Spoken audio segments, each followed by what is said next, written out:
Okay, we're gonna do the discussion about the Manhattan shooting that happened the end of last month. I was in Florida for a week, so plus I had a couple of things to do. Plus been putting a lot of hours into work, so here we are. The Florida shooting, the Manhattan shooting was obviously in an office building in Manhattan, and there were 4 people killed. Then the suspect committed suicide. It is believed that 5 were injured, and they say only 1 was injured by gunshot. Like I said, you could have had guys injured trying to run out of the way. The first to be killed were a security guard and the police officer who was working as a security guard. Some police departments do not allow officers to work a second job. Keep in mind, I am support staff. Some police departments do not encourage them to have a second job because the department wants them available for overtime, shift changes, emergencies, etc. And some departments say, yeah, whatever, work at the job, we don't care. But the security guard and the police officer who was working as security, it is believed that both of them tried to stop him, which resulted in their deaths, obviously. He then went upstairs and killed 2 additional victims. We believe that he may have gone to the wrong floor, the wrong office, and killed the wrong people. He then committed suicide with a chest shot. Most people commit suicide with a head shot, but he wanted his brain examined after death. There's a brain test to determine certain brain injuries, but they have to open your skull, so the test cannot be done while you're alive. Now, he played football in high school, not college, and not the NFL. But he blamed the NFL for his alleged brain injury and all the brain injuries from all the people, whatever. Now, what we call football, I know that most of the world has that game where you kick the ball, the round ball. We call that soccer. You call it football. My country's football is a very, very brutal game. They have an odd-shaped ball. Their goal is to run the odd-shaped ball to one end of the field or the other. And it's pretty much, there are some rules, but you have guys that when the guy holds that ball, you do whatever you want them, basically knock him down, push him, pull him.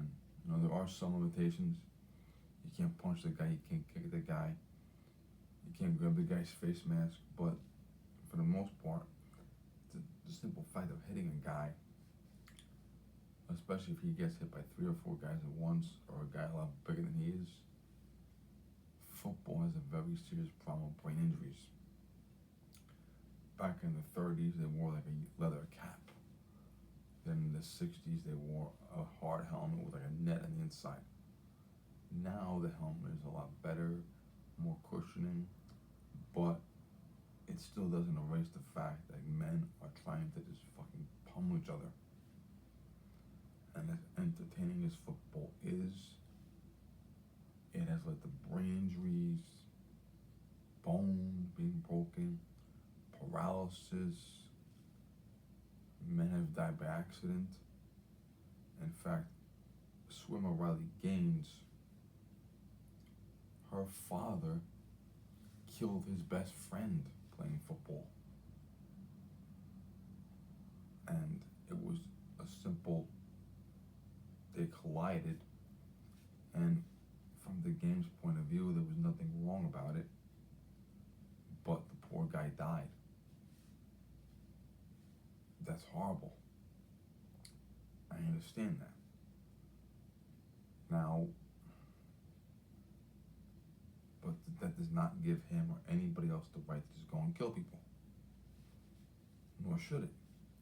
I have an uncle who died of liver failure in '06 at 48, and a cousin who died of liver failure in 2020 at 31 years old. Yet I'm not gonna go shoot a brewery. There are people that play video games to the point where they don't go to school, they don't work, they don't bathe, they play the game 20 hours a day, pass out for a couple hours, wake up and play it again. That's an addiction. Yet their parents don't go out and bomb Nintendo. Okay, I mean, that's the issue.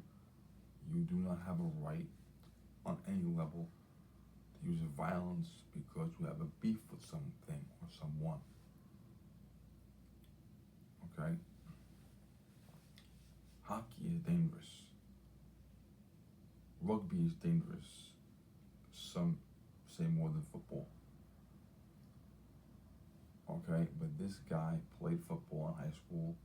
He believed he had a brain injury, and he believed he was justified in actually looking up the NFL headquarters in Manhattan and driving from Las Vegas to Manhattan.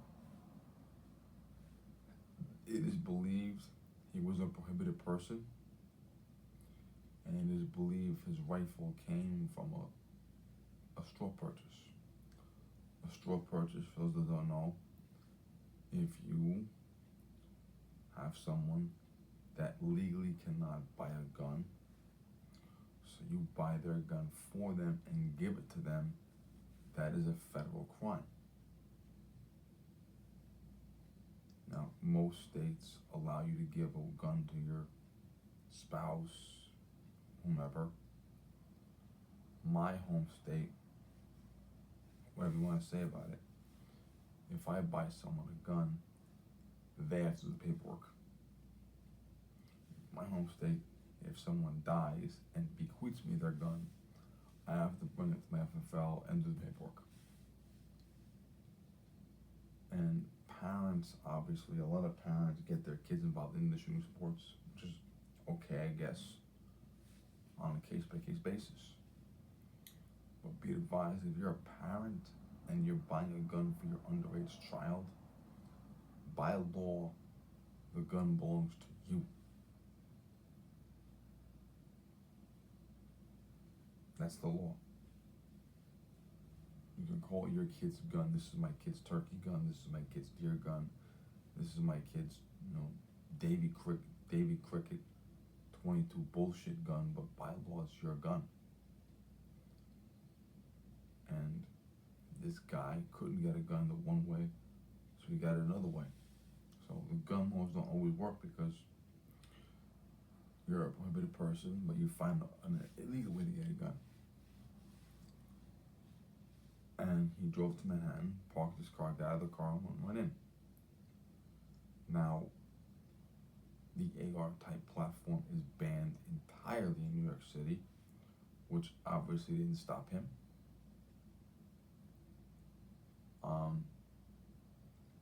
Even after the Supreme Court ruling, it's impossible almost to get a concealed carry in New York City. They're still trying to avoid doing it. But he wasn't concealed carrying, he was open carrying. He was carrying a long gun, which is illegal where we live. In fact, most states have banned carrying of long guns unless you're on hunting grounds. If you're in the street, if you're going to the range, you have to carry a long gun in a gun case, unloaded and stuff like that. He obviously didn't care about that. Didn't stop him. We also have laws about murdering people, shooting people, terrorizing people. He didn't give a shit. Now, I think people need excuses for violence. Okay? Ted Bundy had a girlfriend that pissed him off. She had long straight hair parted in the middle. Ted Bundy would kill anyone he wanted to kill, but he particularly tried to kill women like that. Hitler didn't like the Jews. Okay, people have issues where I have a grievance against this person if I can kill all these people. I don't like this race, I'll kill all these people this race. I don't like that person, I'll kill all them. I don't like the gays. Okay, people get this mentality in their head where they have a right to kill people. I'm mad at the NFL because I have a brain injury. Let me go from Las Vegas to New York City and kill NFL employees. Okay? And like I said, they say he got off of the wrong floor, went to the wrong office. But even then, I mean, if you have an NFL secretary, if you have an NFL accountant, okay, is it their fault that the sport is violent? No, it's not. That's bullshit, okay? You just, thank you, truck. You just like violence and hate people, and you want to kill people, and you need an excuse. That's how I feel. I feel people need an excuse to kill people because they're just fucking psychopaths or they're evil. And I can name a million killers that did not have a brain injury. A million. Okay? No brain injury, no mental illness. They just went fucking evil. That's just the way it is. You're just evil. You're evil and you want to kill people. That's the way it is. Okay, now the other thing I want to emphasize is that, and I made a very, very, very brief 2-minute video about this the day after it happened, before I went to Florida. He was carrying a rifle in his hand at low ready in the middle of Manhattan. Now, I've been to Manhattan many times. I took a sign language class at the extension site for my high school, for my college, which was right across from the original Macy's building. And it was Saturday morning. Now, if you got on Manhattan Saturday morning, I was in shock myself. I'm off the train at 7:30 in the morning on a Saturday in Manhattan, and there's no one on the block. I gotta get off the train station, up and walk all the way down one street, make a turn, walk all the way down the street, and I'll be the only guy on the block. If you go to Manhattan 2 hours later, like when I came out of the class, you could literally have 10,000 people in Manhattan on one city block, just marching in unison. Okay, it's one of the most crowded cities and districts in the world. And you had a guy get out of the car with a rifle and have it at low ready. Because people are on their phone like this. I mean, we've seen people walking into wishing wells, walking into doors, walking into the street, walking into manholes, because they're doing this all day. Okay? And I'm not gonna lie, I'm tempted to look at the phone too. I'm tempted to text this, I'm tempted to look at that. I work for the police department, I'm on the block, I can't look at the phone. It's a discipline. You need to pay attention. Now, what if a couple of guys saw him and said, oh shit, what's that guy doing with a rifle? Let's go tackle him. Okay. Or what if someone had a fixed blade knife as a defensive weapon, which is legal, and they saw him with the rifle, said, wait a minute, I have to be sure, and they walked behind him, followed him into the lobby, and when he raised his rifle, stabbed him in the back. You damn near have to wait for him to make the first move, but what if someone was paying attention? okay? You have to pay attention to your surroundings at all times, especially in large cities, especially in high crime areas, okay? Because criminals, mostly pickpockets and purse snatchers and shit like that, but criminals look for people that aren't paying attention. And ladies, do you know who looks for women who are not paying attention? Rapists, okay?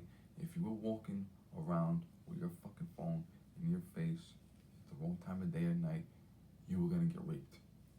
Yes, sorry, it's true. Pay attention to your surroundings. Everybody, men, women, children, okay? Are you being followed? Okay? How many guys are following you? Okay? Pay attention. People get followed, people get raped, people get murdered, okay? That was a pretty outstanding social experiment. Can I walk down Manhattan? Can I park my car in Manhattan and walk down the block with a rifle in my hand and not be seen? Yes, I can. And it's pretty scary. So pay attention.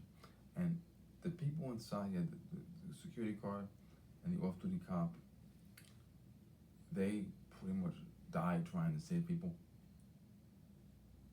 Okay? We had people on the upper floors when they heard there was a shooting, blocked down. They got very creative with barricading the door with furniture. Okay? People get creative, people pay attention, people have their heads strapped on. If you panic, you're dead.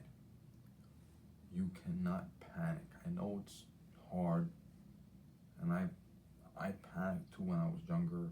I know what I was doing certain times. If I got in trouble, if I was, I would reverse the panic.